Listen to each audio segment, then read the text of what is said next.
Gabor, thanks for coming. Very nice to be here. Thank you for having me. Yeah, thanks for being here. It's a little awkward during this time because of the coronavirus, of course. But I've seen recently on Moments you've been putting out some tips, some advice for people. What's the kind of advice you're telling people for staying indoors? It's actually an ongoing article on both WeChat and LinkedIn.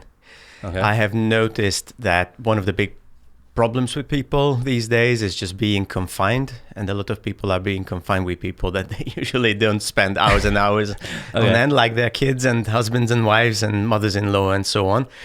And actually it came from social media post that my wife was looking at. I will tell you my favorite. One of the guys, I don't know if in Shanghai or Beijing, was so bored at home that he started fishing in his own fish tank.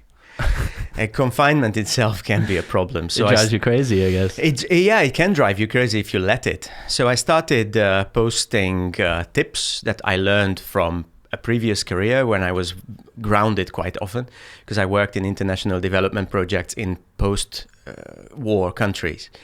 So it happened quite often that even for days, sometimes for weeks, we were not allowed to leave home for security reasons and so on. Oh, wow. And then you learn from senior people over there, and some of them were like hardcore emergency responders, like policemen, like army and so on, how to stay sane, how to stay productive, and how to even stay happy if you're locked up in 60 square meters and you cannot go out.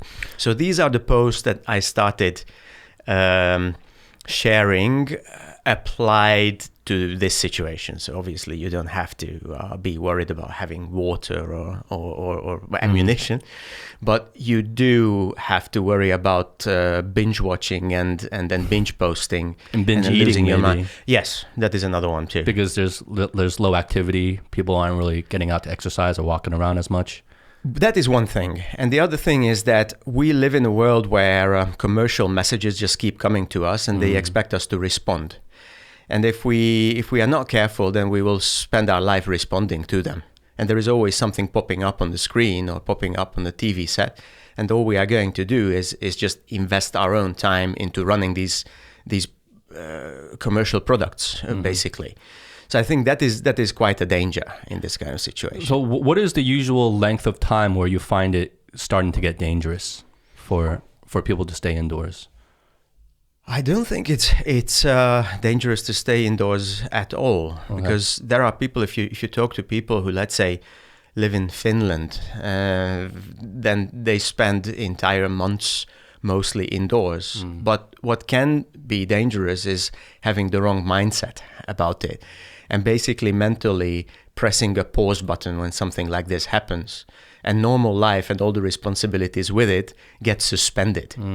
So normally what happens to you, a lot of people, work dictates their routines. That gives structures to the life. If it's not work, then it's study. So basically the clock ticks and you tick with the clock. You just go ahead as you are supposed to go ahead. And then when your routine gets disrupted, that's when problems can arise, right? When the routine gets disrupted, you don't have that structure anymore. Basically, you shelve your responsibilities. You don't have to get up on time, so you don't get up on time. You don't have to look after others. You don't have to communicate with others. So you stop doing all of those things. And then the problem is eventually you are going to start hating yourself, because there is a little voice in your head which knows what's right and what's wrong. And if you sit on the sofa and just watch one TV show after another, have crackers and, drink sodas, then the first thing that is going to happen to you is that you are going to accumulate a lot of sugars, you are going to slow down your blood circulation, and eventually you just feel like a loser. And then the other thing that's going to happen to you is you look back and nothing happened to you for days. Nothing to keep you happy and nothing to keep you even sad. I mean, all of these things have functioned. You start thinking about what you are supposed to be and what you are supposed to do.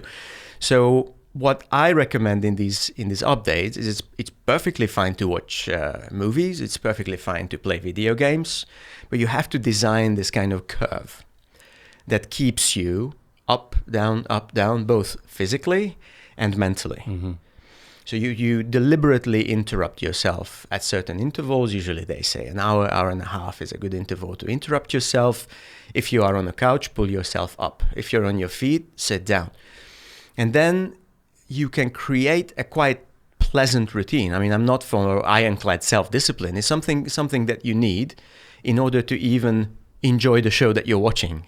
Yeah. I'm sure that everybody who is listening knows this experience when you, let's say, you watch or you play a video game for hours, and then after an hour and a half, 2 hours, this voice starts like shrieking in your head, like, "What are you doing? You should be getting up." Yeah. Right. Yeah. And then you cannot enjoy the show either.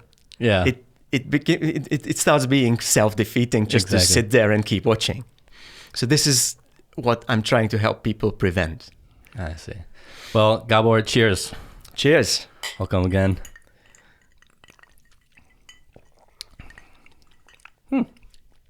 That's got a good note to it. So we're drinking today William Grant & Sons Rare Cask Reserves. It's a 21-year-old blended Scotch whiskey. Usually we kind of introduce the whiskey we're drinking at the top of each show. I heard. And I don't know, what do you think of this whiskey? Well, first of all, I love a Scotch that's old enough to have its Scotch, as they say. And then the second, it's spicy. It is a little spicy, yes, right? It has a spicy note. It's got a little kick to it. Well, I'm somebody with a short attention span, so I like things that stand out in one way or another. Mm-hmm. And this whiskey definitely stands out. Yeah, it's got spicy notes and a lot of nutty aroma, I feel, kind of, a little bit. A little grass. I don't know.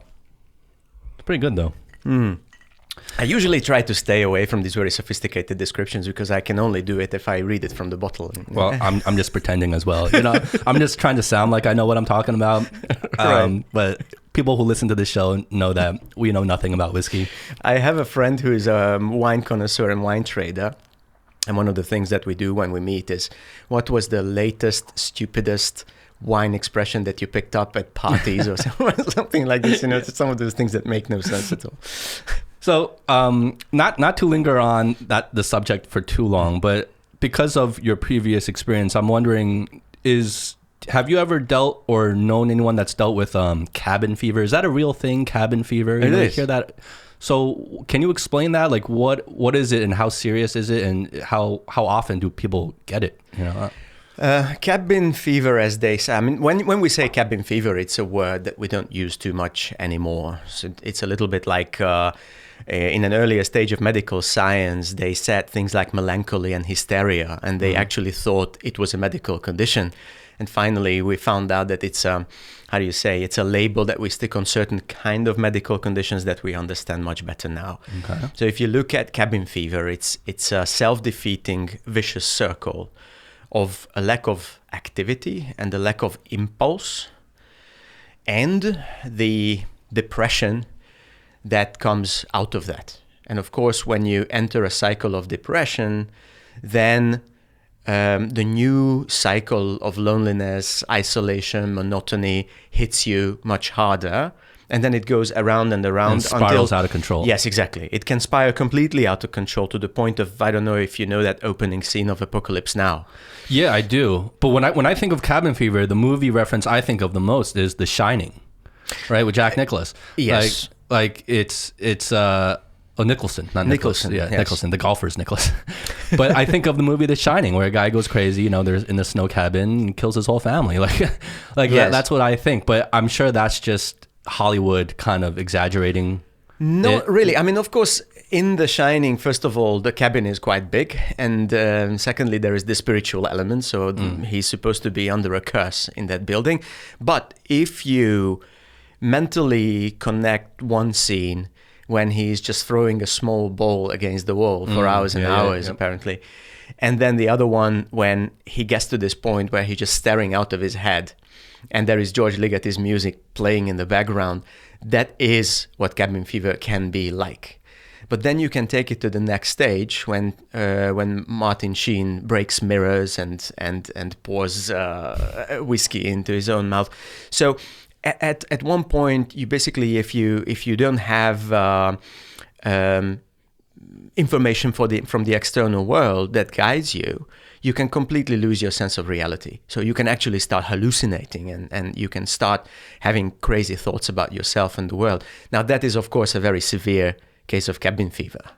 What people are experiencing because of the coronavirus is not so bad, but since we live in an age where we are not subjected to dramatic things, most of the males like you and me, we haven't been in the army, we haven't seen horrible things that would have taught us how to deal with extreme situations.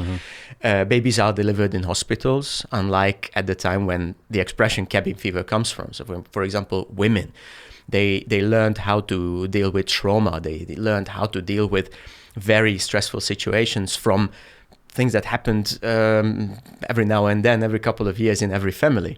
We don't learn that anymore. We have very comfortable, fairly hygienic life. And then suddenly even a mild trauma like this hits, and some people can lose it completely.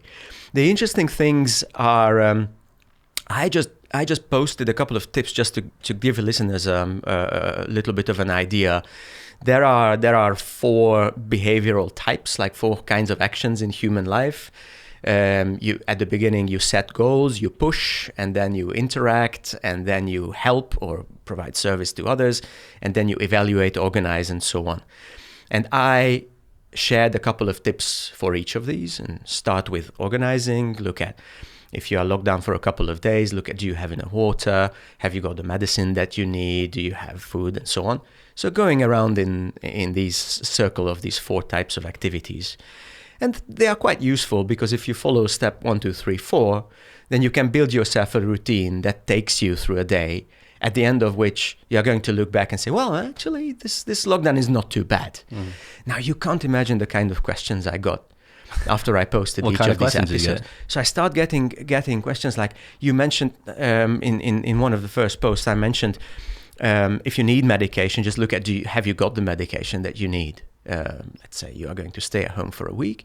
If you need any kind of medication, make sure that you have got it. If you need water, make sure you have water, and so on. And then I start getting these messages. What kind of medication you recommend I buy? And I said, listen, it says if you need medication, then buy medication. If you don't need medication, obviously don't. The other day, one of my friends from here in Shanghai, she texted me and said, do you think I should buy a lot of batteries for my torch, for my flashlight? I said, come on, the virus is not going to kill the power stations. So I think sometimes people don't feel this borderline between inconvenience and disaster these days. And this is what I learned when I worked in places like Bosnia, Cambodia, which were really on the brink of collapse at certain times. There are people who are like air hostesses, when the plane starts shaking and so on, you always have to look at them. If they are calm, you can stay calm. If they start rapidly looking left and right, then that's when you freak out. Exactly. Cheers. Cheers.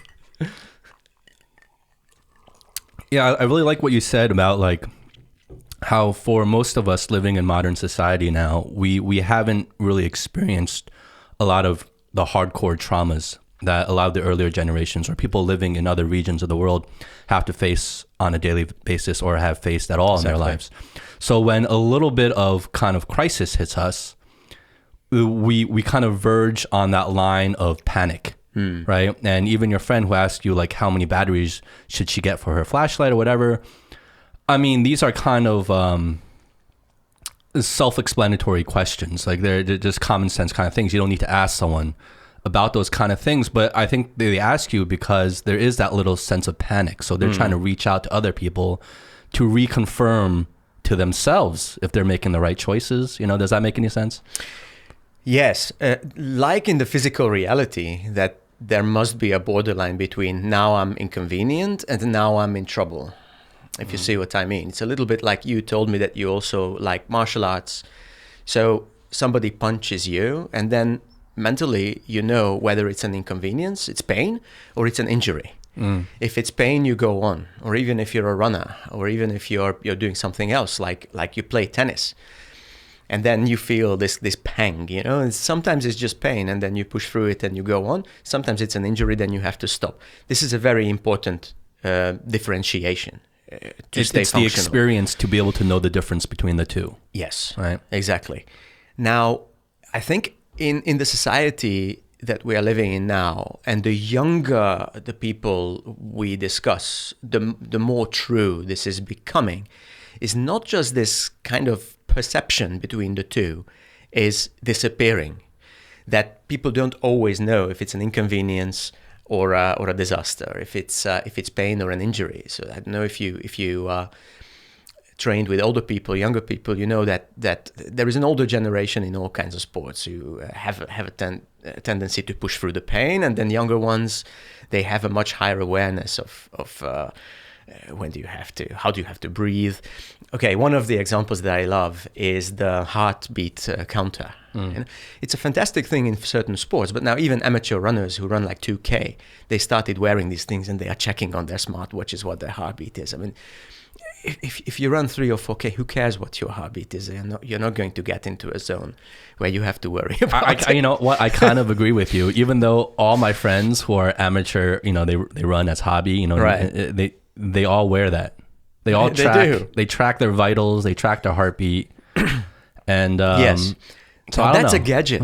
That's a gadget, and that's when the borderline starts disappearing between you have to know or you want to know. Mm-hmm. So this is also with things like the cabin fever because of the coronavirus.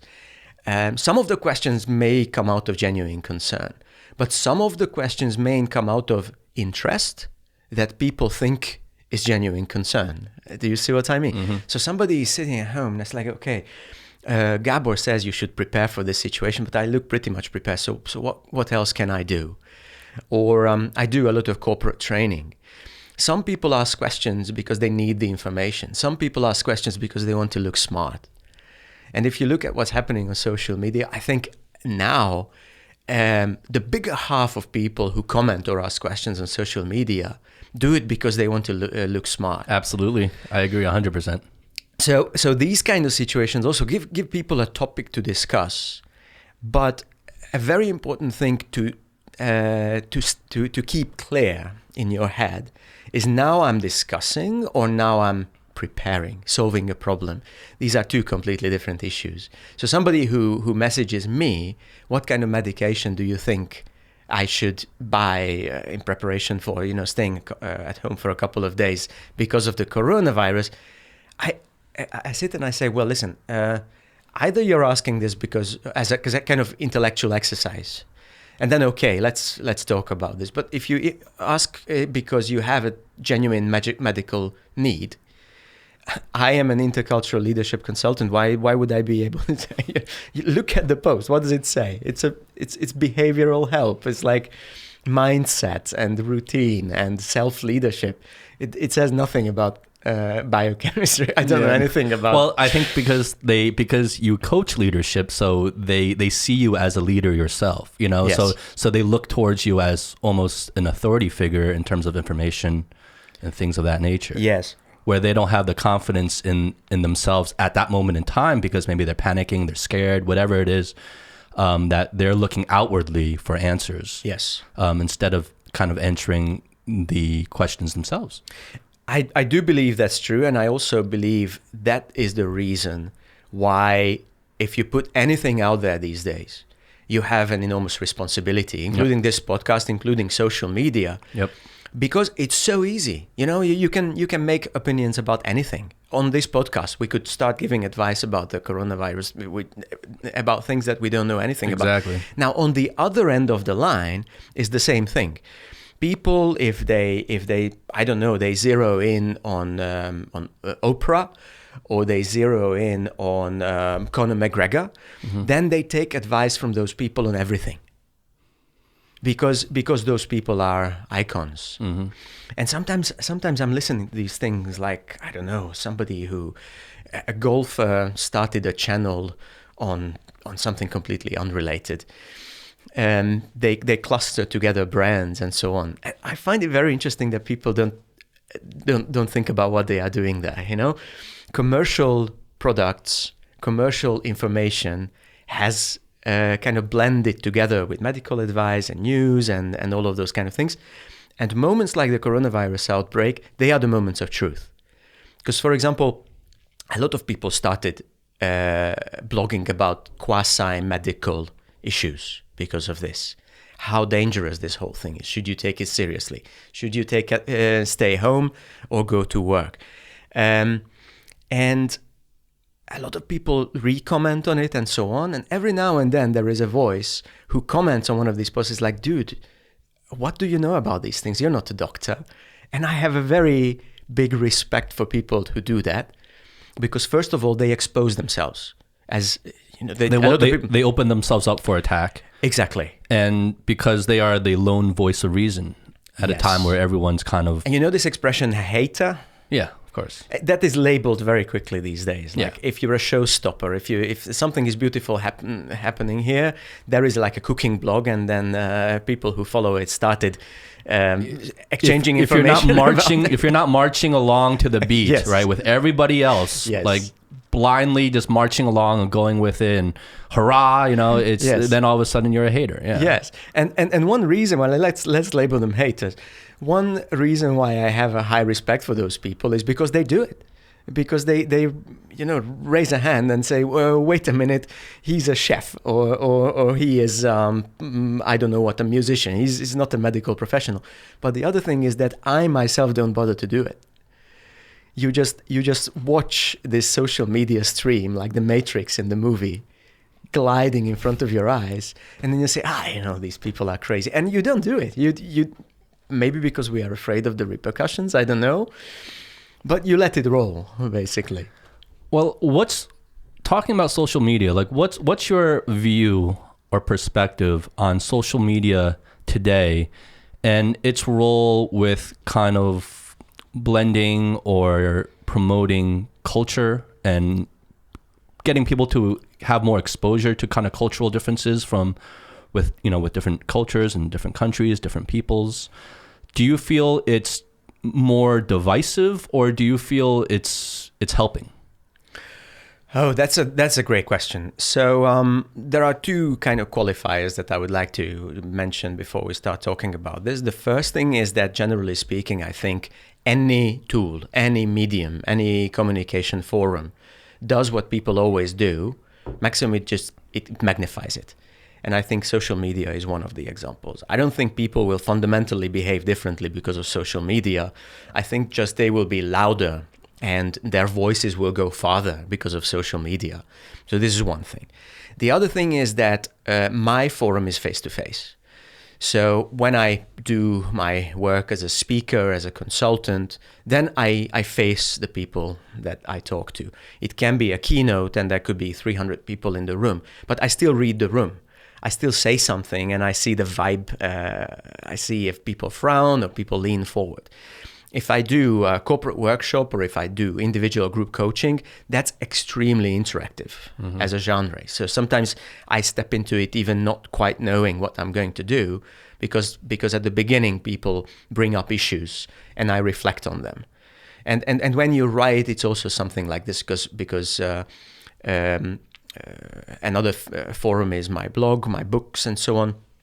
And then you hear a lot of stuff, you write it down and then you reflect on it. So I'm not really an intensive social media guy. For me, social media is a little bit like a billboard. I create them, but I don't really read them. I use an app to do my social media work. I sit down once or twice a week, and I kind of preload my social media for 10 days, and then it kind of trickles out. So I'm not the kind of person who would if you comment, then I would re-comment in a couple of hours. But having said that, and then you can see that I keep a little bit of distance from it, I think there are two things that social media does to people. The first thing is that people switch to a reactive mode. Most of the stuff that goes on social media is a reaction to something. And people who designed Facebook and lots of other like Twitter and I don't know if the Chinese apps are a bad example because then social media was already mature. But certainly if you look at the history of Twitter and Facebook, the original idea was that the original non-moving mover is an individual. But what happened is that most of the time, corporations throw up the ball at the beginning of the game. And then individuals start responding to it and trying to play the game. So literally, people don't have time to think when they do their social media. I don't know if you know this feeling when you read a book and then you have to put it down and think about what you read, or you have to flip back. You cannot do this if you're sitting in a movie theater, right? Mm-hmm. If you watch a movie alone, you can pause the movie, and sometimes we do. We do this with my wife. Like, they make a reference, and then either I don't understand it because it's Asian, or she doesn't understand it because it's European. Then we pause and say, well, the reason why he said that is. If you're in a movie theater, the movie just keeps going on, and you hope you will remember what you wanted to say or think. In social media, that happens at like 10 times the speed. So you have to react. You have to just respond. And the faster we need to respond, the more we rely on our reptile brain, so to speak. Like reflex, just like knee-jerk reaction. Love, hate, defend, attack. And that's the second thing that social media does to us. It makes the discourse terribly emotional. So these are the two things I say. Now, this could be a good thing or this could be a bad thing, right? When you talk about culture, how it spreads culture. So we know about things that we would never know about. Let's say the same natural phenomenon happens. Let's say pollution. And then we know how Chinese people react to it. And let's say how Swedish people react to it instantly. And that is a great thing, because we can compare how people think, and we can compare how the reactions are completely different from each other. Mm-hmm. And that can be a great thing. Of course, the emotional part as well. I mean, people give emotional support. People love things that they couldn't love otherwise. When something like this happens, people can post, we pray for you, we support you. If Wuhan people start singing in defiance of the problems, then people can sing along with them on the internet. But this can also turn around, right? Yeah. So it's just a magnifier. It's not a game changer. Because I think there's a lot of ignorant opinions on social media as well. And there's a lot of misinformation out there as well. So the problem is like it's good and evil all at the same time, because you have to kind of do enough of your own research and use your brain enough to kind of to siphon through all the kind of bad information that's there. But you never really know. You know what I mean? Like, I'm not smart enough to always know. Like, some things I get it. Like, okay, I kind of ignore it. I know that's bad information. But I'm just as vulnerable to misinformation as anyone else out there. And I consider myself a relatively smart person. I mean, I think I am. I mean, I hope I am, right? So that's where it gets really shady, because there's really, nowadays, there's almost no way to tell the difference. I think there is. Just think for a moment about what is the map that you laid out here. So I think those stupid opinions have always been with us. But now people have a platform. Before, you would never hear those opinions. Exactly. But now they have the platform. Now the question is, you can look at it as a good thing or bad thing. But let's say it's always a good thing and a bad thing. Just let's look at what it means. So I'm going back to my childhood. I grew up in the 70s. I was a teenager in the 80s.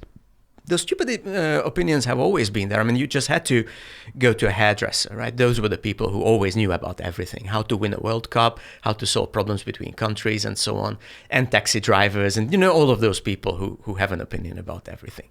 The big difference between social media and back then was that people didn't have a voice. Where did those people speak? They just spoke to each other. There was no forum. There was like a speaker's corner in some of the parks, but otherwise, those people just influenced, let's say, the 24 people around them. Yeah. Today they go onto social media, and that is a big difference, because if they want to, or if they have the voice, then they can influence hundreds and hundreds of people, or thousands, or thousands, or even millions. Yeah, that's right. It's getting scarier now. But I don't think it's necessarily a bad thing, because this is the kind of world we live in, and these are the millions around us. So if somebody says, just put any name of any famous person, the blank, XYZ is an idiot, right? And lots of other people respect that XYZ. And then 2 million people instantly reply, I perfectly agree with you. I think we have to know that. Because there are, just imagine how history worked for a very long time, how leadership worked for a very long time.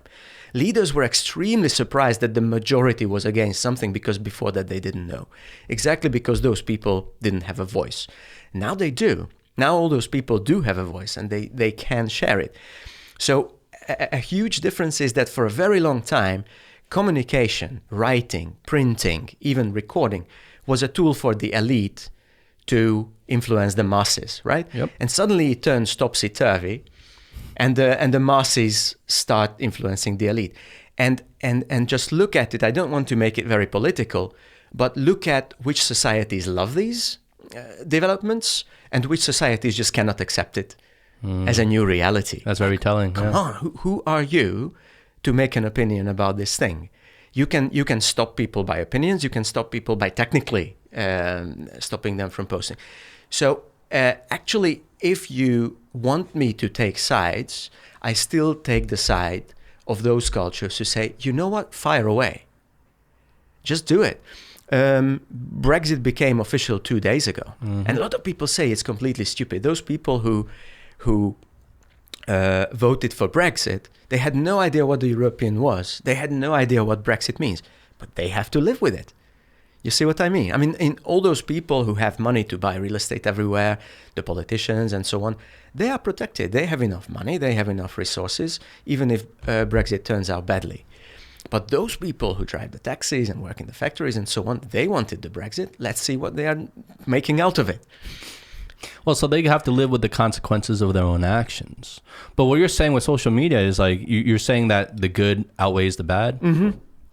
I do think so. Yes, I do think so. Because I would much rather live in a world where I know what all of those people think. And I can try to add my own voice. And of course, sometimes I can see hundreds or thousands of people shoot themselves in the foot. That actually happens. But number one, they wanted something, they gave it a try, they took a risk, and they shot themselves in the foot. This is number one. And number So you're two, saying it's more of like a learning experience. It's always Right. always a learning experience. So they come out at the other end better and smarter and just more aware?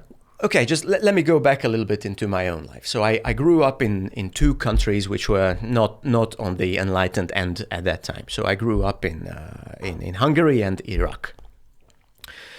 Knowing how those societies work, I would say that in comparison to that, today, if there is a kid who is smart enough and interested enough and ambitious enough, I would much rather live in a society where that kid can get any kind of information he or she wants to, and then do whatever he or she wants with it, rather than living in a society where everybody is protected from certain kinds of information, including those people who could become amazing doctors, musicians, politicians, engineers, and so on. Alas, they don't know what engineering is, or they don't know how to write a book, if you see what I mean. So I think it's still that social media, of course, there is an awful lot of rubbish. There is an awful lot of hurtful things. But then again, that is just information that would be there anyway, except it wouldn't be amplified. I get you. But do you think that there is, because going back to what you said about, look at the cultures that really accept the kind of new innovation and technology, especially social media and the ability for everyone to kind of freely broadcast themselves and their opinions, and look at those that kind of try to control it a little bit, right? Well, do you think there's a responsibility for developing nations or developing cultures, whichever direction you want to go in, for them to kind of protect themselves from themselves, right? Because in a developing country, let's say, let's kind of relate it to like a body's immune system, right? Well, in a developing country, the immune system is still weak. It's still a child. It's still growing. It's still learning to be robust from all sorts of threats, both domestic and foreign. So do you feel that there is a sort of justified reason in certain cases for certain countries to kind of control the social media a little bit, to kind of control the spread of having just everyone be able to voice their opinion, no matter how reasonable that opinion is? I absolutely love your metaphor. I love it that you compare it to the immune system of a living organism. Why? Because the immune system is a self-managing mechanism. So it's not something that you can or should influence too much. So if you look at the immune system, let's say you have a headache, then a lot of people would pop a pill to get rid of the symptoms, right? Mm-hmm. And a lot of people would say, all right, let me go online and see what are the two major causes of headache. And then what they will do is they will go online and they will find out that there are two very frequent reasons for headaches. One of them is dehydration, and the other one is fatigue. And then there are lots of other ones, like, for example, bad eyesight, and so on and so forth. So facing the symptoms, my head splits, and then trying to get rid of the underlying causes is one way to approach it. The other one is popping the pill.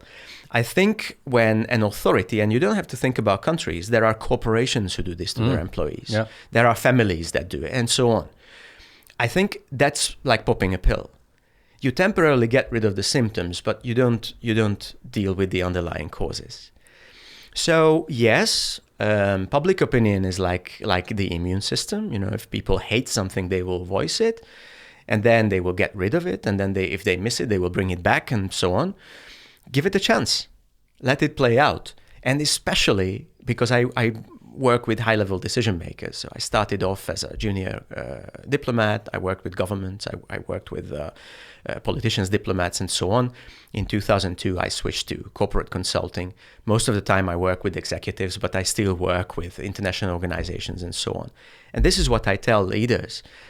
Don't try to act like the switch. Don't like to act like that pill that allows certain effects to play out and doesn't allow others, because you're not much smarter than those people who are posting on social media. You just have more information and more resources. So why do you think that what they don't know, you know? Why do you think that your decision would be the right decision? So to translate it into the language that you used, what gives you the right to protect people from themselves? I really don't believe in that. Okay. If you're a parent, I don't believe in it. If you're a boss, I don't believe in it. If you're the head of a country, I don't believe in it. Yeah, when you put it like that, it makes a lot of sense, I have to say, because when you bring it down to the kind of individual level and the family level, right, and you compare it, and it's kind of the same dynamic at play, it makes a lot of sense. It makes a lot of sense. You know, going like what you do, the work that you're in now really I find really interesting, because weirdly enough, it touches upon a lot of the things that we discuss on the show, actually. Mm-hmm. So you're an intercultural leadership coach, right? That's right. So if we break it down, first the intercultural part. So obviously on this show, we talk a lot about the differences in culture between Western culture and Eastern culture, primarily here in China. So that's that aspect. And then there's the leadership coach part, where I was really pleasantly surprised to kind of learn through watching your videos and your coaching and your interviews, to learn that you're extremely human-centered in your approach. You're very individually focused in your approach. And that ties right into a lot of things that we talk about on the show, which is kind of self-improvement, how to better yourself, how to make better decisions, think better, things like that. So you talk a lot about, I feel like, empowering the individual to make their own choices in life and to make better choices. And then all at the same time, having said all that, you work with some of the world's largest multinational corporations and companies. I guess you coach them and you consult with them, or they consult with you. So that seems to be a far departure from a very human-centered, individual-centered kind of approach. So my question is, are these isolated individual pursuits in your own work, or does it all tie together in a single, larger overall message that you're trying to promote? First of all, I'm absolutely delighted that it came through from all those things that you saw online. And yes, it comes together in a message, and I think every message is a story. So the story for me is that I started off with studies in philosophy, like many other people who don't want to grow up because they don't know what they want to do with themselves. And philosophy makes you think a lot and try to put everything into a kind of global or holistic perspective. And then, of course, that didn't take me too far. So I went on to study international relations, diplomacy. I became a diplomat. Eventually, I came over to China, and then basically management consulting found me. There was a fantastic opportunity. That was 2002 when I arrived in China until 2005 when I started the company that I still run, and I still do most of my work through that. And eventually, I did a degree in management consulting as well.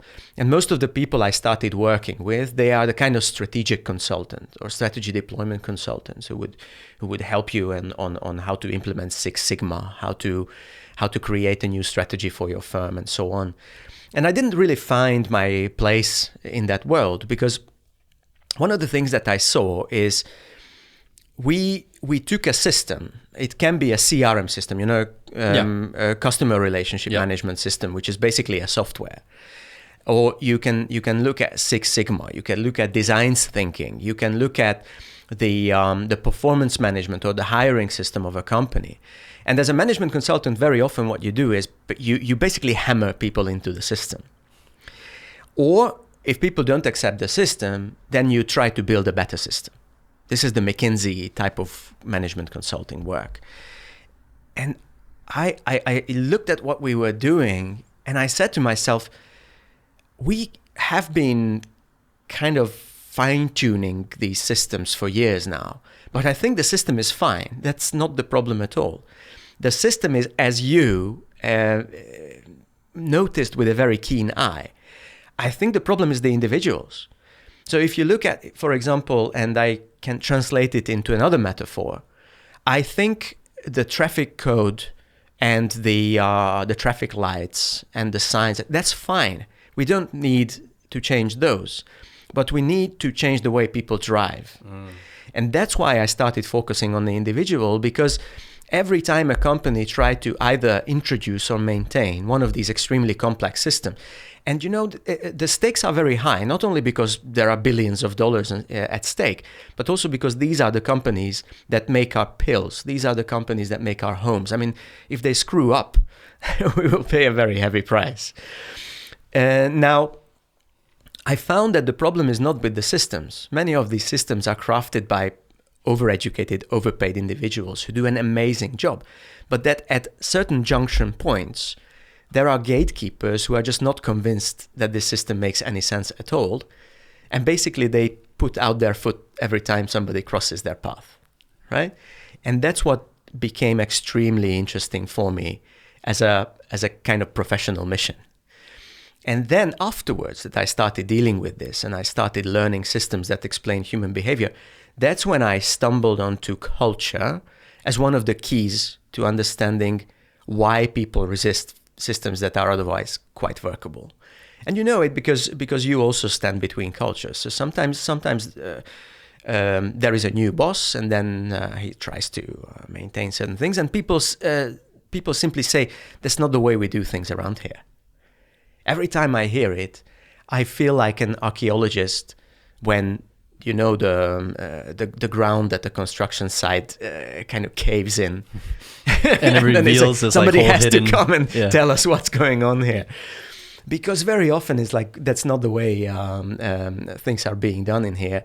The clue to that is, you are German, I am Hungarian. You are Chinese, I am Japanese. You are from the south of the country, I'm from the north of the country. You work in the public sector, I work in the private sector. So this translates into cultural gaps.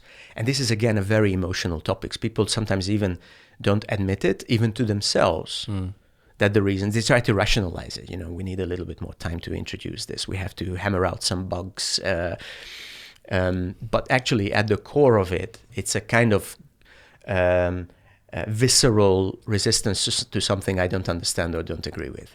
Well, because it's part of your identity. growing up, you identify with where you're from and your ethnicity and your culture. So when you start talking about these things, I think it's very natural for people to take it very personally, right? Mm-hmm.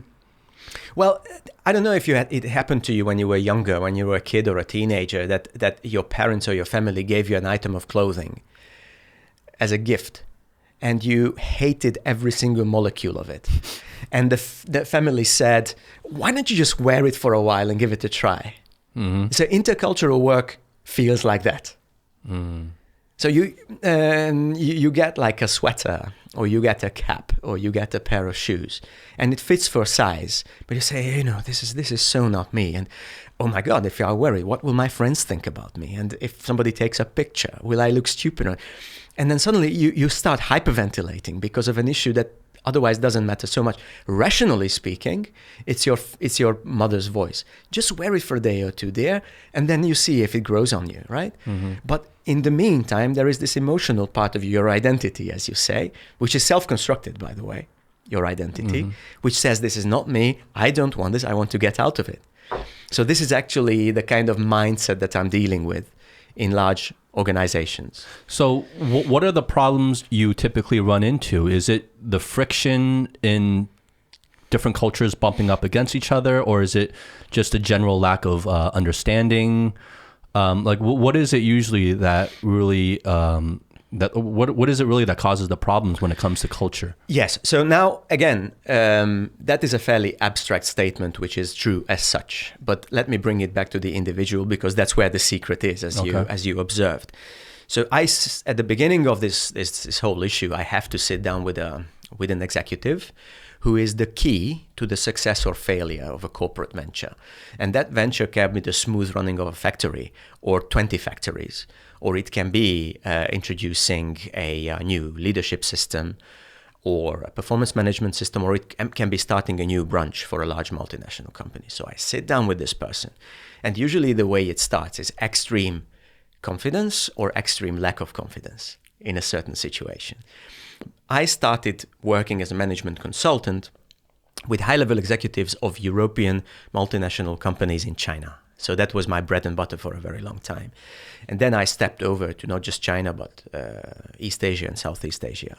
And then now I do it the other way around. I even work with Chinese executives in international companies who are promoted to a global role. But let me give you two very specific examples. So extreme confidence and extreme lack of confidence. Both of these people are CEOs. Both of them, the way, I don't know if our listeners will know it, but by the time somebody gets to becoming CEO, there is like a half a year vetting process. The company starts observing like 10 people 6 months before even the job comes up. And then eventually they shortlist, and then they tell you you're one of the 5, and then they start making these people compete with each other. So I sit down with this German guy, and then he was just promoted to this role. He had been there in this role for about 3 months, and it's not going well. There is a lot of resistance from his mostly Chinese but also international team. And there are projects that ground to a halt because of this. So the Chinese team wants the boss to tell them what to do. The boss wants the Chinese team to tell him what the problem is. And then it's a kind of like in the First World War, 2 trenches, 100 yards from each other, but there's nothing happening. So I sit down with this person and I said, what do you think the problem is? And then the CEO says, the problem is they don't do what I tell them to do. So I say to the CEO, so it's a delegation issue. You want us to improve your delegation skills. He says, no, it's not that. My delegation skills are perfect. The problem is that they don't do what I tell them to do. So at that point, I think from an external perspective, you see the paradox. But they don't, because it's in their head. So I said, could you please repeat that sentence for me? And he said yes, because of course he assumed I didn't understand what he meant. So he said, yes, my delegation is perfect. The problem is they don't do what I tell them to do. And I had to ask him to repeat again. And the third time when he started the sentence, In the middle of the sentence, he literally slapped his forehead.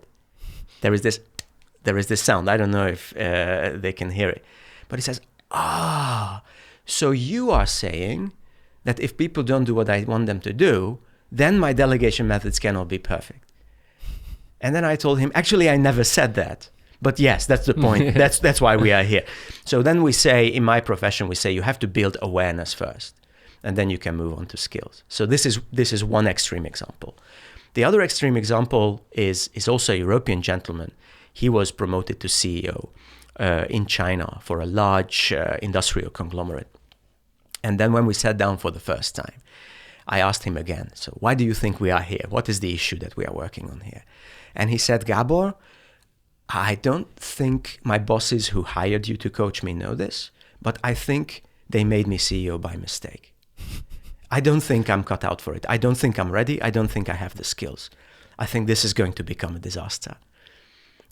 Spoiler alert, it turned out not to be a disaster, and he did a very good job. But that person was like a fist, like a clenched fist. There was not one loose muscle in his body. Mm-hmm. So that is extreme lack of confidence. Now, both of these states of mind are a problem. But they are not problems that you cannot manage. It's simply that kind of executive appointment is such responsibility that people give extreme reactions to an extreme situation. So say, I'm currently coaching a Chinese gentleman that the company said, in a year, we want to scale up the business from 200 million to over $1 billion. These kind of things. Mm-hmm. It's really crazy. Yeah. I help lots and lots of top-level decision makers. I would never want to do the jobs that they do because it's extremely stressful. It's like being a top athlete. It's like being a boxing champion, and now everybody wants to beat you. Of course, you're at the top, right?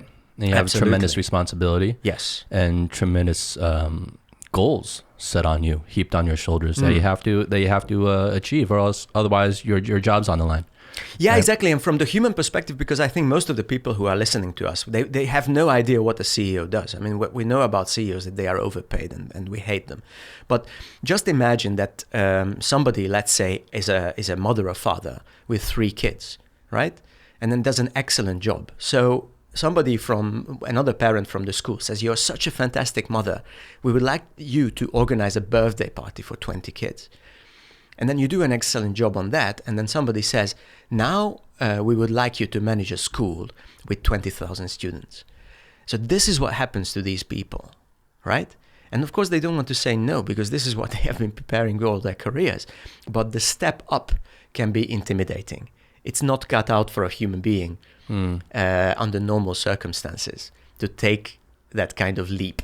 Yeah. Well, it's like being the president of a country. Like no single person, I think, is qualified to do that job. It's a ridiculous thing. Yes. And that's extremely important, and it goes back to what we said about social media, and it goes back to what we said about people being the showstopper and people, let's say, protecting other people from themselves, is that you can look at the institution of the Pope, you can look at the institution of the president of a country, a CEO, the head of the United Nations.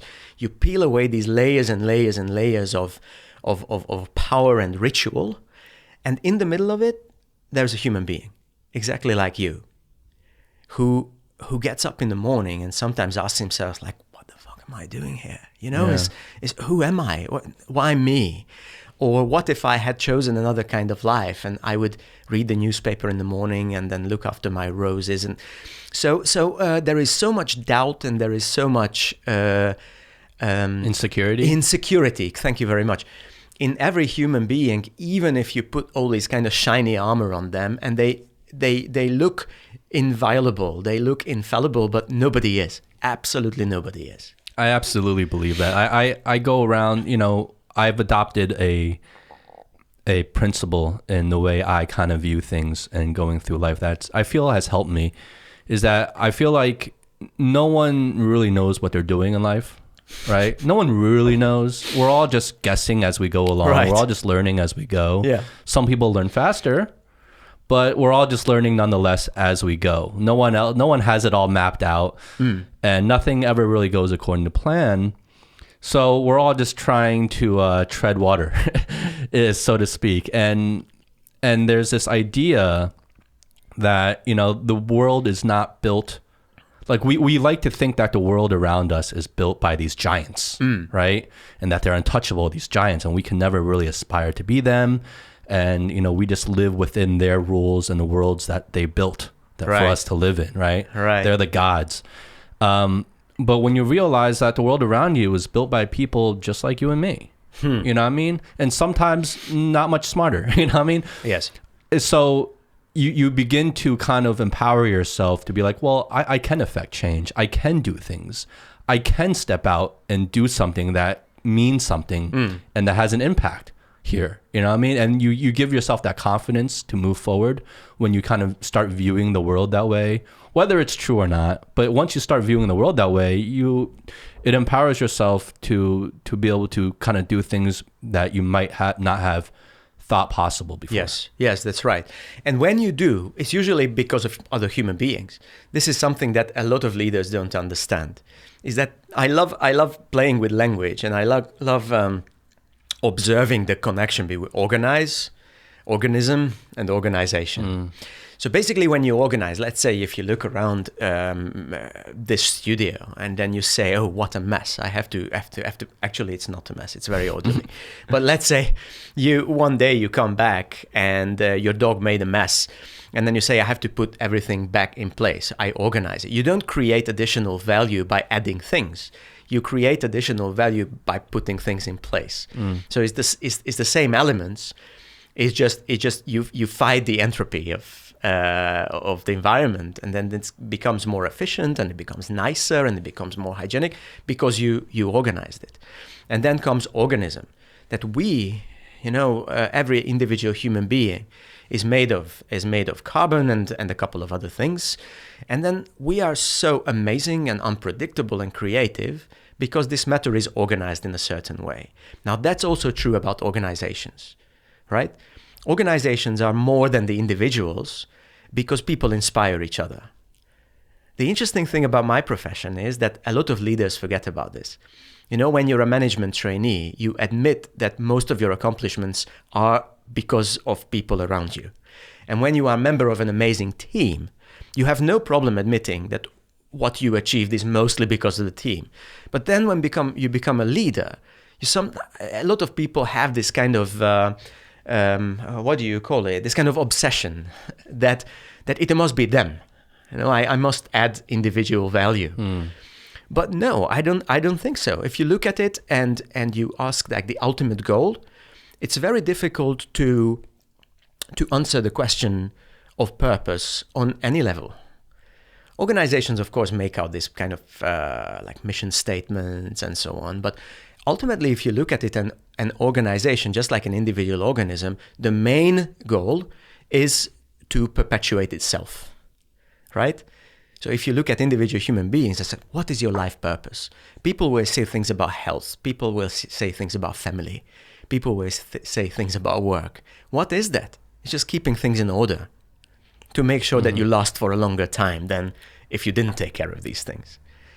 So to me, it's absolutely amazing. So do you believe in the saying or the idea that, the best leader makes himself unnecessary? Like the goal of a leader is to make themselves unnecessary. I don't really believe that. You are a musician as well, and I can see guitars hanging on the wall and LPs and everywhere and so on. I think it's no easier for a leader to make themselves unnecessary than for a musician. So if you look at who's your favorite like pop star or musician at the time, I like The Weeknd. All right, so just imagine he's a hip hop R&B guy. Yeah. Okay, so Weeknd. Just imagine The Weeknd saying, "The people who follow me, I look at their social media posts about my music, and I realize they know more about my music than I do. They understand music more than I. I'm just singing, but they know so much about music. I don't think I'm necessary here anymore. I think you, dear fans, are much cooler, much more brilliant than I am. So I retire." Right? This is not something that you would like. No, you are in the middle. You owe everything to your audience, but you still have a function there. And I think leaders are absolutely the same. There is a reason why leaders get to the point where they get. It can be the leader, it can be the leader of a sports team. It can be a mayor of a city. It can be the CEO of a company, or even, it doesn't have to be a CEO. It can be just the vice manager of finance in one of the companies. But there are going to be a lot of people who will gain inspiration from you, who learn from you, who get up in the morning, and the only reason why they drag themselves into work is because I don't want to let Lucy down. And leaders are supposed to be that force which represents something, just like a leader or a king. Or it's not them, it's what they represent. It doesn't mean they cannot make a mistake. It doesn't mean they are perfect. It just simply means that they, if I may use this kind of slightly emotional word, they serve, if you see what I mean. Yeah. And then I think what I can do for them, going back to that 4-factor system that I mentioned in the context of my LinkedIn post, is that I help them learn about themselves. How can you do this? How can you inspire? How can you serve? How can you help? Being yourself. Because another big challenge that we all face, but in the case of leaders, it becomes magnified, is that you try to play a role. And most of the time that's copying somebody else. Well, this I'm glad you're bringing this up, because I wanna bring this up first. Is that I really, really enjoyed the TED Talk that you did. Thank you. I appreciated it a lot. I found it very inspiring. I found it very personally relevant to myself, actually. And one thing that I feel from you is that when we take a look at the word leadership, right? Oftentimes the generic meaning is a leader who is leading others. But I feel like you apply it to the individual as well, in the fact that it's self-leadership. Be a leader for yourself. Listen to yourself sometimes, and don't just listen and take instructions or advice from others that might not be fitting for your character, right? And be like what you said before about being aware is the first step. Self-awareness is almost the first step. And if you can achieve self-awareness, then you can start leading yourself better to find things that you really actually want to pursue, to find things that fit your personality type better, so that you can work more effectively and you can just live more effectively, instead of in constant conflict with who you are at the core. And that's what I really loved about the TED Talk that you did. You were talking about how personality was kind of the missing link between passion and profession. Right. And then you also went to the 4 circles that you keep always going back to. So it seems like those 4 circles, I'm not really clear on the 4 circles, but the 4 circles are kind of tie into a lot of aspects of your work. Right. Well, the 4 circles, so let me just clarify a little bit. It's an ancient system. It goes back, as I said in my talk as well, it goes back to the ancient Greek doctor / philosopher Hippocrates. And it says that basically there are 4 ways to engage the world. One of them is to fight, to push, to compete. This is what we usually call red in the system that is based on the DISC model. The second one is to celebrate, to innovate, to become a little bit silly. And that's what we call yellow. And in the DISC system, that was red is D and yellow is I. The next one is to build empathy, to listen, to support, to help, to serve. That is green.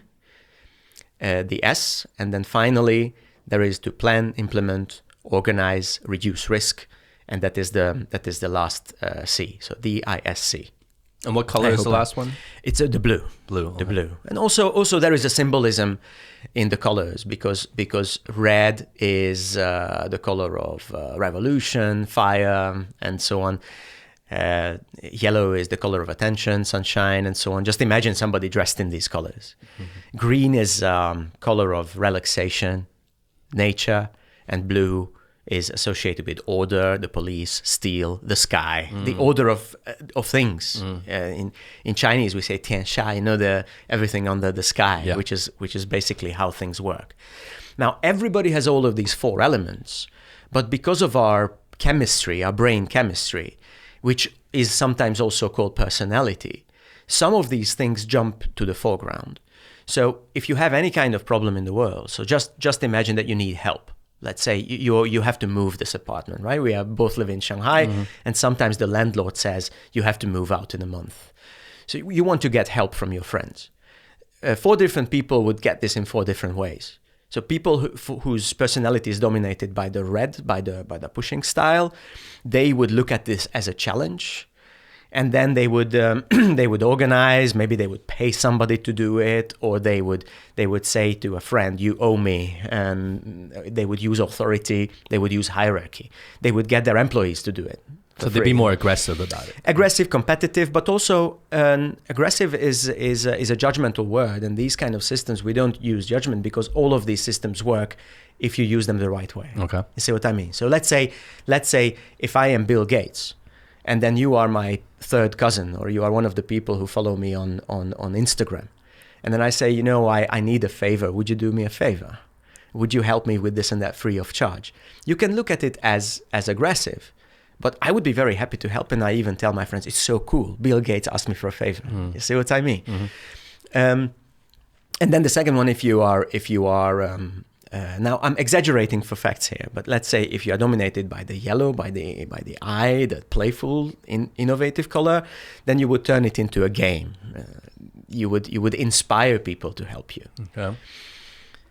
And in the green, first of all, I would hesitate to burden you with it, but with some kind of indirect message, I would ask for help. I would rely on the community. And then finally, the blue one, what is the proper way of doing this? Who is supposed to help me? Who owes me a favor? And so on. So all of these are there. Now, a lot of people are a little bit confused, and they think one of these mental models or behavioral models are more suitable for leadership than the others. And most of the time when people think it is because of a personal role model, because they want to be like Bill Gates, or because they want to be like their boss, or they want to be like their grandfather. And they copy actions instead of copying, how can I say it, purpose. So here, the job is always to move the flat. It's not to call your employees or to turn it into a game. That's just a tool to get where you want to get. So all of these different so-called leadership styles work. I help people to discover what is your personal leadership style, your natural leadership style, that comes from your genetic code, that comes from your upbringing, from your native culture, whatever it is. Which one is it that you are most comfortable in? We do interviews, we do assessment, we do all kinds of things. I have been trained in reading body language, in listening to the kind of words that people say. You get clues. And then I feed this back as feedback, and I say, as far as I can see, you are trying to be a high-risk, pushy, competitive leader, but your nature is being a disruptive, creative, passionate kind of leader. So I suggest you rely a little bit more on your natural style. So that's a yellow trying to be a red? Or Yes, is that? in this case, yes. I would assume that most people would think that a leader should be a red. I would think that would be the general assumption. Absolutely, right? yes. And then you can bring up, there's one exercise that you can do with people is that read up on famous leaders and try to guess their natural color, so to speak, their natural style. So everybody is composed of all the styles, but usually we have a primary and the secondary styles. So you can be like, your natural leadership style can be green and red, and green and red, or blue and yellow. And then if you come from the United States, then I would make you read up on presidents. And you have very successful presidents from each style. So you get George Washington is a blue style person, very organized, a little bit emotionless, but things always work because every detail is checked. President Obama is red style. Theodore Roosevelt was yellow style, and so on. So what's Trump? Trump's red, right? I think Trump is yellow. Yellow, really? Yes, I think Trump is yellow. I mean, I don't have data, but just watching his body language and listening to what he says and how he says it. He talks an awful lot about making people happy, which is happy is one of his favorite words. Legislation will make people happy. Then state visitors, for example, he keeps talking about how much Xi Jinping liked the chocolate cake that was served in the White House. And generally, he's quite emotional. I mean, red doesn't rely on emotions as much as yellow does. And if you watch his general demeanor and you see how he engages with people, one of the typical clues that somebody is dominated by yellow is a short attention span. And this is a big difference between the red and the dominant, pushy style of leadership and the passionate, inspiring kind of leadership. But do you find that most people you come across are living in their wrong colors, so to speak? You know what I'm saying? Are kind of living a life that's not their natural kind of characteristic? It depends on lots of things. So I don't want to overcomplicate it. But for example, you are much more likely to live in your natural color, first of all, if you are senior. When we are younger, we usually don't live in our natural color. So you're senior in terms of age, not authority? Yes, okay. Both. Okay. So if you're senior in terms of age, then you just start not giving a shit, basically. You don't have that much to lose. Yeah. Either you made it and then you can rely on yourself, or you know that you're not going to make it and you just want to have a decent exit. So then you start doing things in your own way. If you are senior in terms of hierarchy, then you can do things your own way. You can even reshape entire organizations to your own style. So that is another way. Also, it depends on where you live. In many societies, you are supposed to follow the tradition much more closely than other societies. Societies that basically give you a coin and say, flip it. Then you are much more likely to find your natural style, your natural color, so to speak. Societies that say, this is the time to get up, this is the way to dress, this is the way to eat, this is the way to get married, then it results in less struggle about how to live your life, but it also results in much more self-tormenting because this is not the way you want to do it. A very good example is religion. Religion is a good example because it dictates people's daily lives, even down to the very minute details and very intimate aspects of your life. And if you're not happy with how you should be, then it triggers guilt. So that's why it's a quite tough system. But there are similarly tough systems because of national tradition, because of corporate culture, and so on and so forth. This is a second. And also, you have to look at things. For example, in many societies, men are much more likely to do things their own way than women. That is also quite important. There is a biological difference between genders, which means there is a color difference between. Do the same colors apply to women, or do women have their own set of colors? You know? No. This is about human behavior. So men and women, it's the same system, but gender is relevant because if you look at how the human hormones work and influence the brain, and the brain influence your behavior, then there are certain trends.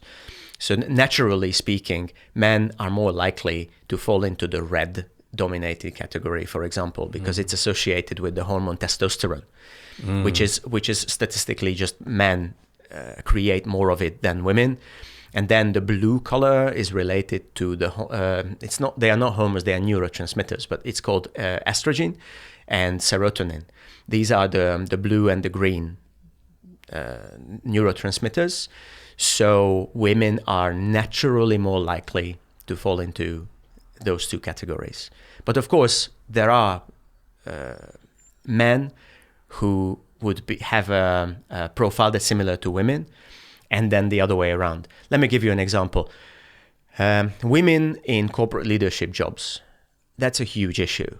It's not just an ethical issue. It's also a legal issue. For example, in the European Union, now there is a quota for certain companies to have a certain percentage of female leaders. There are large investment companies who said, we are not going to invest in your company unless it has certain number of women on your board. So it's like forced diversity. It's forced diversity. Okay. Now, the question is this a good thing or a bad thing? because I don't think it's a big secret to anybody that the corporate world is a man's world. It's the values of competition, the values of meritocracy, the values of hierarchy. They are much more typical for a macho kind of thinking than, let's say, a motherly kind of thinking. And I worked together with a scientist from the Max Planck Institute who said that they actually screened very successful female executives. And as a trend, they found a higher testosterone level in those individuals than the average female population. So basically it means that in order to survive in this men's world, which is corporate leadership, you have to be a woman which has certain traits which are normally associated. Traits, yeah. Yes, exactly. So I don't want to be that simplistic, but traits that are normally associated with male behavior. And then it's not just enough to put women into these corporate positions and let them fail, which is going to happen if the game is a man's game. What you have to do is you have to change the game itself. And that is a very difficult thing to do. So it has very far-reaching relevances, and I find this absolutely fascinating. Yeah, it is very fascinating. The idea of, I mean, when you talk about forced diversity, you know, this is a common popular topic. I think a lot of people, especially nowadays, right? And it's the idea that if you're personally, I believe if you're forcing diversity, that's not the answer. That's not going to work, because by forcing it, you're inevitably going to be replacing people who are more qualified for the job than others, just for the sake of whether this person is a male or female, or whether it's an ethnic issue or whatever it is. It doesn't work that way. Diversity has to be by free will. Otherwise, it defeats the whole purpose. And the real issue is if we're talking about inequities in society, then we need to start at the root. And that's not at the corporation level. That's not at the executive level. That's from the very beginning when you're talking about inequalities, inequities in income and in neighborhood, poverty levels, education levels, health, all these things feed that. And if you don't stem that at the source, then you're always going to have inequities at the top. Well, let's translate this into something that everybody can understand. Just imagine that there is a schoolmaster who looks at the football teams in the school, and he says it is so unequal and so unfair that in most football teams there are no girls and no nerds. So what we are going to do is we have to make sure to include nerds and girls in the football teams. What would happen in those football teams? You're going to lose every game. Not just lose, you would get beaten up. Hurt. You know, you would get hurt. Those girls and nerds, they would start absolutely hating football. They wouldn't be. And then the schoolmaster says, okay, I have the solution now. Let's create nerd teams and girl teams, right? And those teams would lose the championship. So this is what's happening in the name of inclusion and equality and diversity these days. So that basically they keep the game untouched, but they include pockets of inclusion here and there as a kind of favor to those people. And they don't realize how much they lose with this. Because of course, if you look at sports, look at athletics as a movement, for example, of course, nerdy kids need fitness as well. They have to stay healthy. For example, in the United States, what is happening with the women's football team, right? There is, if you look at commercial potential, if you look at just the passion that it creates in the society, there is a lot of lost opportunity if we don't include those people. But you have to do it in a way that actually makes sense. So this is what actually, in older times, there was a certain wisdom to athletics. That's why, for instance, I am Hungarian by birth, and in our country, one of the very popular, slightly weird sports is pentathlon. I don't know that one. Yes. So actually, I don't know if it's still the case, but for a very long time, pentathlon is 5 different events which came out of medieval chivalry. So it includes awesome. horse riding, and it also includes chess.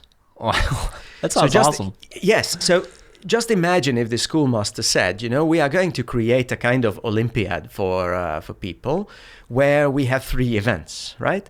There is football, there is chess, and there is stage performance or something that's so we create a diverse, rounded stage, and then obviously the boys are not going to win every single time, or they are going to give it a go at chess. Or so this is how inclusion looks like in corporations as well.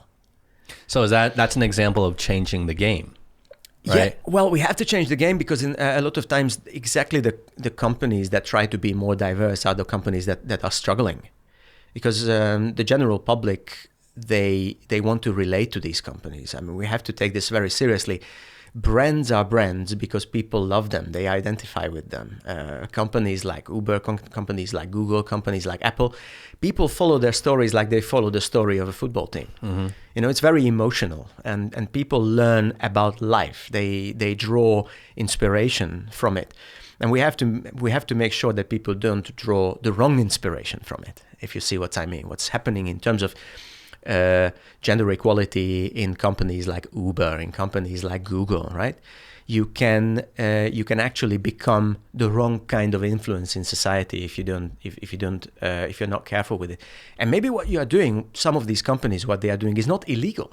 Actually, if they want to, they can get away with it. It's just unpopular. It's just unpopular, exactly, because you don't want to be that company that fires somebody for a certain reason and that person starts blogging. And we are back at the social media. Full circle. And there are 3 media. million people say, really? They fired you for that? What bastards? And everyone starts broadcasting and chirping. And then it hurts your business. And then the pressure, that's where the pressure comes from. Exactly.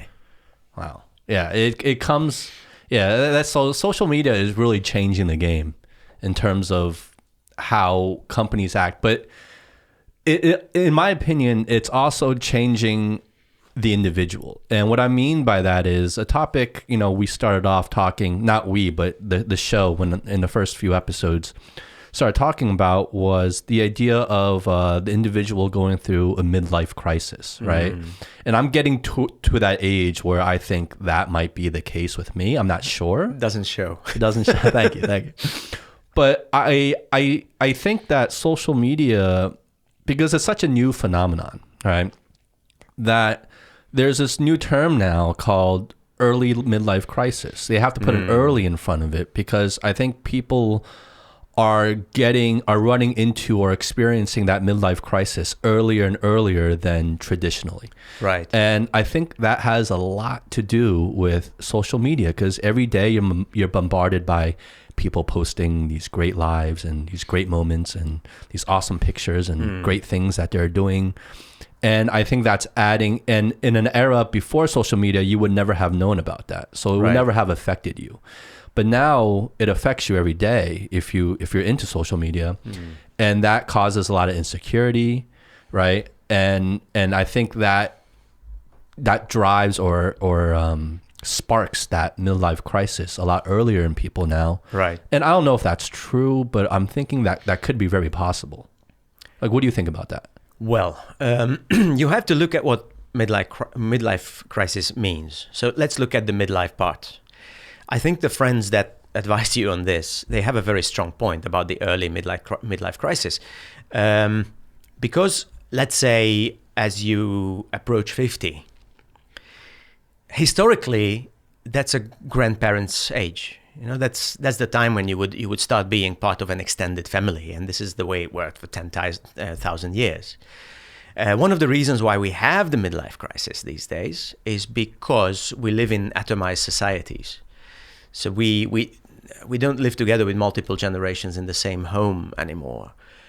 Organizations where we work, they are based on individual performance rather than seniority in the organization. So, in traditional societies, for example, very often they write about Japan, that in traditional Japanese companies, they still use the kind of seniority system where every 5 years you would get a big promotion. So if you do live long enough and you do stay in the same firm for long enough, then by the time you're 50-something, you would basically guaranteed a senior position. And in a Western style meritocratic system, that is simply not the case. So if you are left alone when you're 50 something, and if you are still not senior enough, not successful enough in the kind of game you're playing, obviously you look into the mirror and you have some very difficult questions to ask to yourself.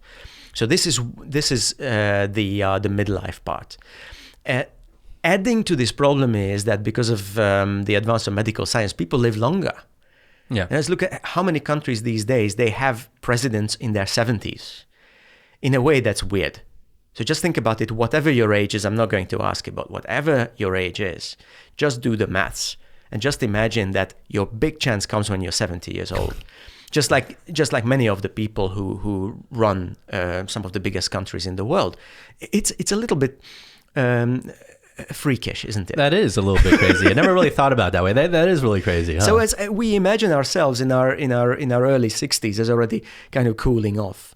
But those people, these are extremely ambitious people. They may be wrong about lots and lots of things, but they are right about one thing. Your life is not over when you reach retirement age. You can still do great things for you and for yourself and for other people as well. And then let's look at the other part. And what is the crisis all about?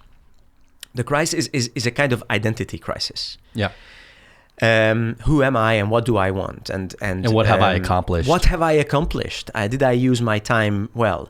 Now, this is a hugely cultural issue because certain cultures just simply don't allow you to ask these fundamental questions. And if I go and I train management teams in countries like Pakistan, or in some Southeast Asian countries like Indonesia and so on, very family-centered, usually large families, usually religious, very strong tradition, and also there is a certain calling associated with all of those things. So it tells you when you're a good person, when you're a bad person, what you should desire and shouldn't desire. Many of those people don't have a midlife crisis. Right, because you are surrounded by people who depend on them. So, if somebody from a traditional society with a home with 3 generations in it, if he keeps staring at himself in the mirror for 10 minutes, asking himself, "What have I achieved in my life?" there is going to be a knock on the door because he has to wipe the nose of one of the grandkids, or somebody forgot something in the bathroom. You don't have time. There's going to be something to disrupt that chain of thought. Exactly. Something is going to disrupt the chain. Now, is it a good thing or a bad thing? I'm not really sure, because it's also true that in comparison, if I compare Western, let's air quote, Western society, United States, Western Europe, and also societies like Singapore, New Zealand, and so on, there people are much freer to choose their calling, their passion and profession. Mm-hmm. Whereas in traditional societies, it's more like a train, you have the rail and you can choose the speed. But it very much depends on who you want to be and what surrounds you. And I think in midlife crisis, we have to face these 2 realities. Number one, thanks to medical science, we will live very long. And number 2, this kind of curve that we learned from previous generations it doesn't apply anymore. Like my father retired in his early 60s, and after that, he is like doing his gardening and lives for his hobbies. But he can do it because he retired on something that he sustains him. Yeah. He's not going to get rich on that. Now, the good news is that this kind of curve that we are trying to maintain is only about 100 years old. If you read a little bit of history, or if you watch a historical movie, watch or read about the everyday life of people on all levels of society 300 years ago. People didn't have jobs. People had professions. They had trades, right? Trades. In German, they call a job, a profession, Beruf, which basically means, what do other people call you? Oh. So not what you call yourself, it's what you're kind of known as to others. Yeah, so even in German, even today, is like, was sind Sie von Beruf? Is what do other people call you? And the traditional answer was, I'm a cobbler, I'm a gardener, I am the king. So people didn't think about it as jobs, as something that you enter in the morning and then you hang up on a coat hanger at 6 o'clock in the morning and you go home. Actually, most of the time in human history, people chose something that became their identity.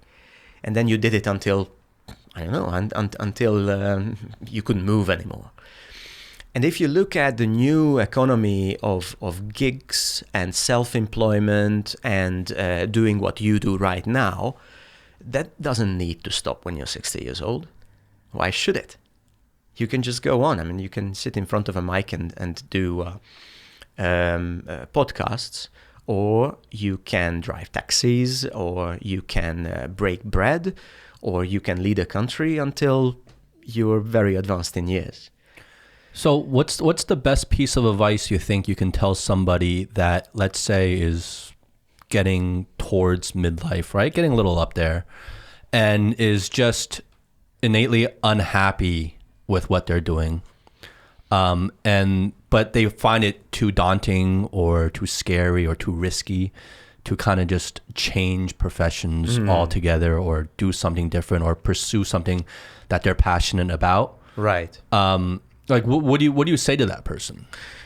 I would say to them that you did something for a very long time that you consciously chose, and you put a lot of energy and time and sometimes even money to be able to do that. And you were hoping that that will answer most of your questions in life, and it didn't. So now you, on one hand, you are panicking because all of those questions are still there. And on the other hand, you are sad because it's very hard to let go. An obvious metaphor would be a marriage. So it could happen that you were together with somebody for, let's say, 20 years. And interestingly, many of the senior professionals that I work with, and this thing comes up, they are also senior in their marriage.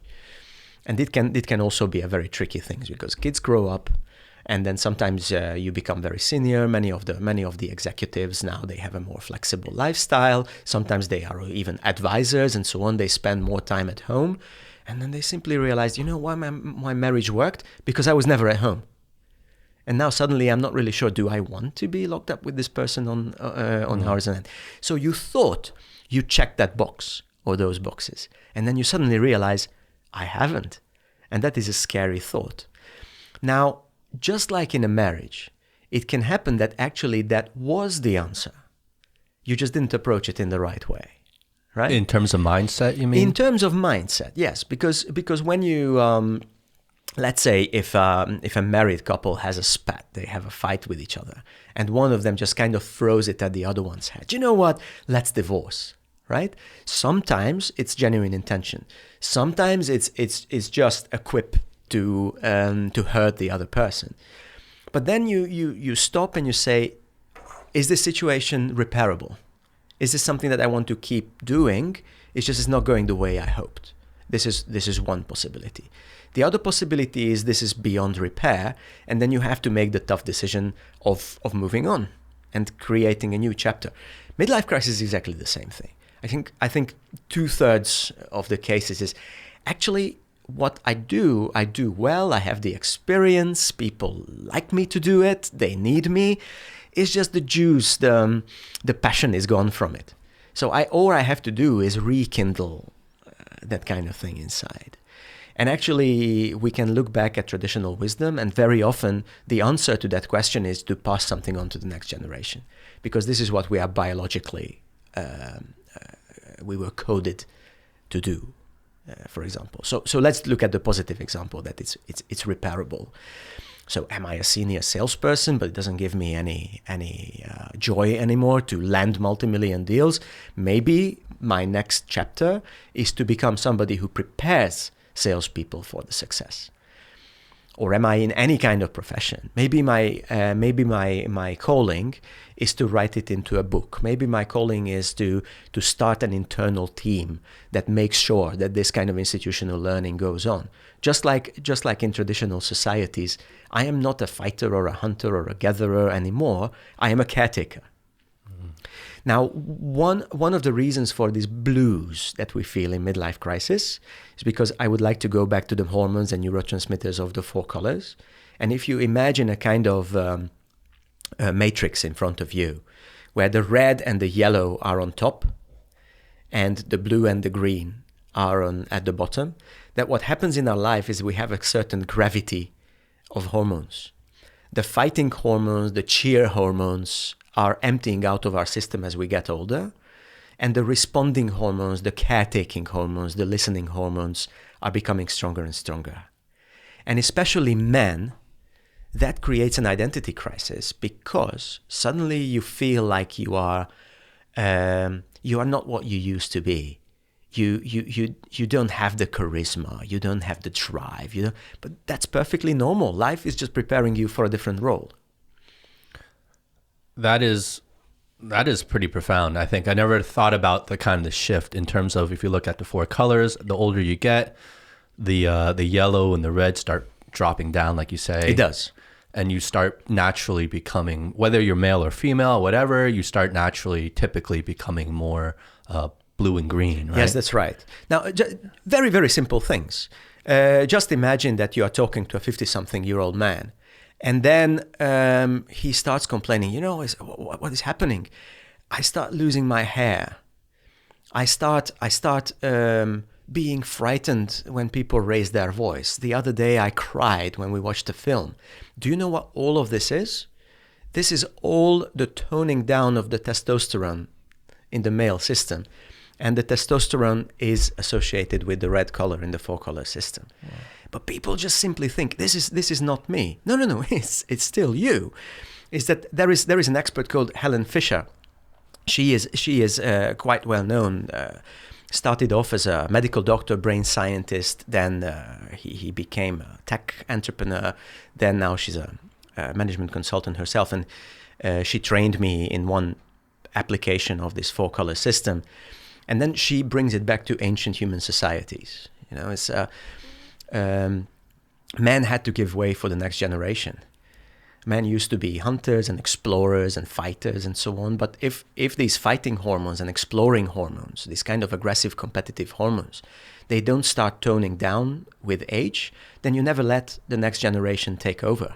Just like you see in the animal kingdom, the alpha male often kills the young adult males because it wants to keep being a leader.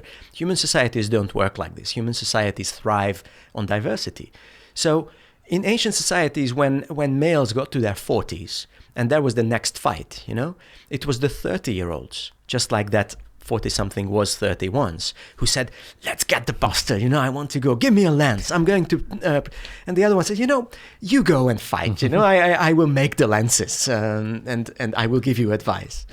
That's because that changes the whole perspective of how I look at the midlife crisis. Because before we were thinking, I was thinking the midlife crisis was kind of outward pressures of society telling you something, therefore you're reacting to it, and then you go into a midlife crisis. But what you're saying there is that midlife crisis has nothing to do with society. It's really a biological change that people go through. It's a response to the biological change. So it's inner. So it's a physical change you're going through. Yes. Stress, sadness, depression. These don't come from the outside world. No. These things are responses. You cannot blame the outside world for these things. Stuff happens, and then you respond to it. You could imagine somebody exactly like you who would respond completely differently to the same kind of input. But you respond this way, and you worked very hard to build up your identity, and you're not happy that you have to let it go. But actually, what we have to realize is that the death of an old identity is the rebirth of a new identity. It's a little bit a boxing champion to boxing trainer. But are you saying that the thing that changes, that causes the death of the old personality and the rise of the new personality is actually a biological change happening within our body? It's a response to the biological change. It's a response to the the biological change happens anyway. It's a symptom of the biological change. Let me put it this way. The biological change happens anyway. Everybody gets older. But you can choose. Do you want to be in your life, whatever the profession, or what you want to be a Nicolas Cage or you want to be a George Clooney? You see what I mean? So, meaning, Nicolas Cage tries to play the same role over and over again, even though now he's kind of aging out of that role. And George Clooney becomes a producer, becomes a director, becomes an entrepreneur, becomes a... Do you see what I mean? Yeah. So Nicolas Cage Clooney is not on screen as often as he used to be. Is he a loser? Obviously not, right? Exactly. So that's more akin to him taking on more caretaker kind of roles. Yes, exactly. He just takes all the experience that he accumulated as an actor, but you don't have to cling to that identity as an actor. And all of us are like this. And nature does this to us because your role in society has to change. Otherwise, you are becoming a hindering factor. You are becoming that strange old guy who doesn't want to give up the department, even when you're already half blind and you cannot contribute to it anymore, if you see what I mean. Well, that was awesome. Gabor, do you have any, are you working on a new book or anything like that? Yeah, so I'm working on a book right now, which is it has no title and it has no publisher yet, but both of them are in the making, so we have a couple of options. So I cannot speak about it in very concrete terms. Okay, we'll keep it a secret but for now. It is going to be a book about so basically China through the eyes of foreign executives in this country. So you're gonna have like a lot of firsthand accounts, firsthand stories, kind of in that book. Yeah, exactly. It started off with having to listen to so many stories as a coach and a trainer and an advisor, but of course I cannot publish those things because they are confidential. Because of the nature of my potential. Can you publish them but just change the names? Well, what I can do is that I can go back to the same executive at another time and tell them, now I'm officially interviewing you for a book, and there is a legal disclaimer for that. And what I can say is I can listen to them and I can throw certain things in, like once when we worked together you said this and that, would you like to comment on that? So I interviewed about 25 high-level executives from all over the world living in China, but I also don't just want to ask them, I also want to ask others who understand their situation. So I interviewed medical doctors who are specialized in mental health for foreigners. I interviewed headhunters, I interviewed human resource specialists, I interviewed people who work with executives, meaning their clients. One of the big issues in China is that are foreigners going to start leaving because of the way the situation changes. So I talked to chambers of commerce, to legal experts, to real estate experts, and so on. So I would like to create a rounded picture, and above all, I would like to create a book that also entertains. It's not a business book. It's something that you can read and you can enjoy even if you never want to go to China. Well, people have to be able to finish the book, right? So it has to be entertaining. And you don't have to be a businessman to approach to it. So my first book in English, which is on Amazon, but I wouldn't recommend it to many people to read it because it's so technical. It literally doesn't say anything to people who are not in international relations or economics or international business. I want to bring this topic closer to people who read for fun, basically. Well, please tell me when that book comes out. I really want to read it. I can't wait. So, thank you, Gabor. I mean, Gabor. I keep getting your name. Gabor. It's a Hungarian name. Yeah. It's not easy. Thank you, Gabor, for being on this show. That was an awesome conversation. I had a wonderful time. Thank you. Thank you very much for having me. It was a pleasure. Anytime. Cheers. Cheers. All right, guys. Bye.